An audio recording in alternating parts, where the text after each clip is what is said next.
Hey everyone, Seth at Hub City Vintage, and today I've got a project I kind of want to talk about.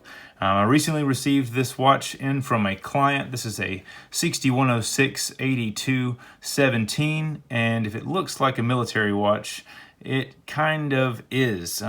So we'll touch a little bit today about Seiko military history. I won't dive in too deep as it would really take up too much time, and I kind of want to keep things more specifically about this watch today. But Seiko has a really storied history with military watches, and this is very adjacent to that, and I think certainly worth attaching to those that look similar. You might be aware of some watches that look similar to this that are known military models, but Seiko has really been producing watches for its military since at least World War II under the Seiko and Nation brand names, and they supplied watches throughout World War II and for various purposes, tool watches for just about any need. You may have seen some older Seiko models, World War II models, that are accompanied by either on the dial by an anchor or a star or even a cherry blossom, and those insignia would have basically meant for which purpose the watch was built and to who it would be issued. If you haven't heard of the Seiko Tensoku, there's an issued watch for pilots called the Tensoku that really just has a great story and certainly a worthwhile read if you are interested in any watch military history. But Seiko, again, after World War II was over, and our next conflict was going to be Vietnam, and Seiko was obviously producing watches at that time by the millions per year. And specifically for the U.S. market, there were 3 watches that we know were issued to MACV-SOG operatives during the Vietnam conflict. Now that is an acronym. MAC, M-A-C, is for Military Assistance Command, and the V is obviously for Vietnam.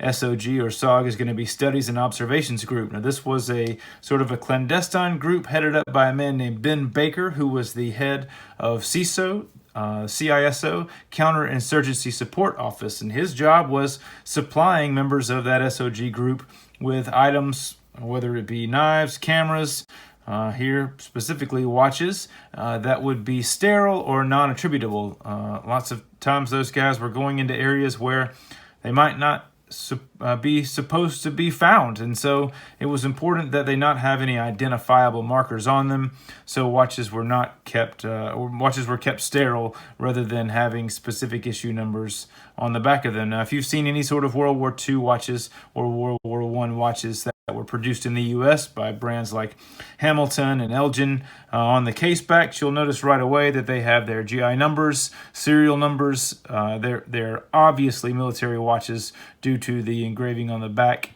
And on this one, there's nothing, and the case back here looks pretty much identical to the 6619-80-60 that was an issue watch that we know, the 6119-8100, and the 7005-8030. And one of the reasons that we know those watches were issued to those men was because there was a gentleman by the name of Frank Greco who published a book a few years ago, actually several years ago now, called Running Recon, and it was about his time on the trail with SOG operatives, and he shows pictured in his book those 3 specific models, 6619-80-60, 6119-8100, and 7005-8030, and describes them as watches having been issued to those SOG operatives, as well as Vietnamese operatives that were sort of liaisons for our U.S. forces.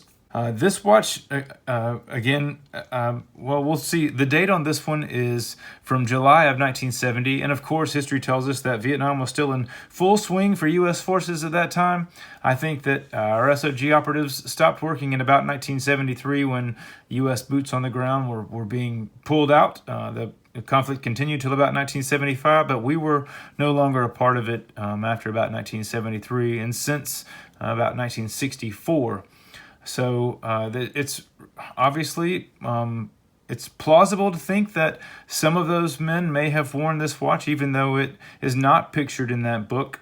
That is really kind of what at this point seems to be the qualifier for SOG watches. But this would have been an upgrade from those previous models. We saw pretty much a stair step in quality, an improvement in quality on those watches as they continue to be released and issued. And this would have been no different. The previous models, the 6619 and 6119, were both base metal watches. So the mid cases were made of base metal, brass, and then they were plated in chrome or steel. So when you find them today, a lot of times they are very, very worn. We're talking about people who were living in a jungle, very humid and wet environment. And of course, that paired with the acidity on the wrist from being strapped to it all the time. On the back side of most of those watches, you can see that the corners are really softened. A lot of the plating is gone around the lugs, where there would have been lots of wear, and the brass metal beneath shows through on most all of them that I've ever seen. This 6106, however, it's all stainless steel, so quite a step up. We've got a stainless steel mid case, stainless steel case back. And if this one had a bezel, it does not. It would be stainless steel as well. Now, I think this watch certainly is worth saving, whether you agree or disagree that it could have been or was never a part of those SOG operative watches. It certainly has the same characteristics and the same appearance, and I definitely think this is a watch worth saving, though it does need quite a bit of work. If we, quickly just kind of wrap up Seiko military stuff.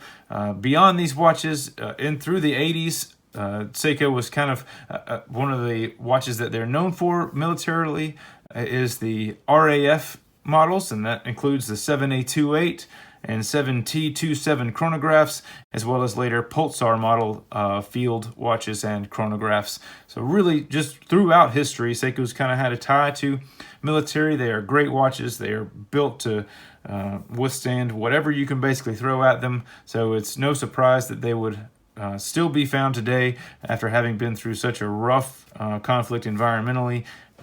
So I mentioned this is from 1970, July of that year, a 6106 8217. And in addition to having an all stainless steel construction, this watch also houses an upgraded movement from the previous models.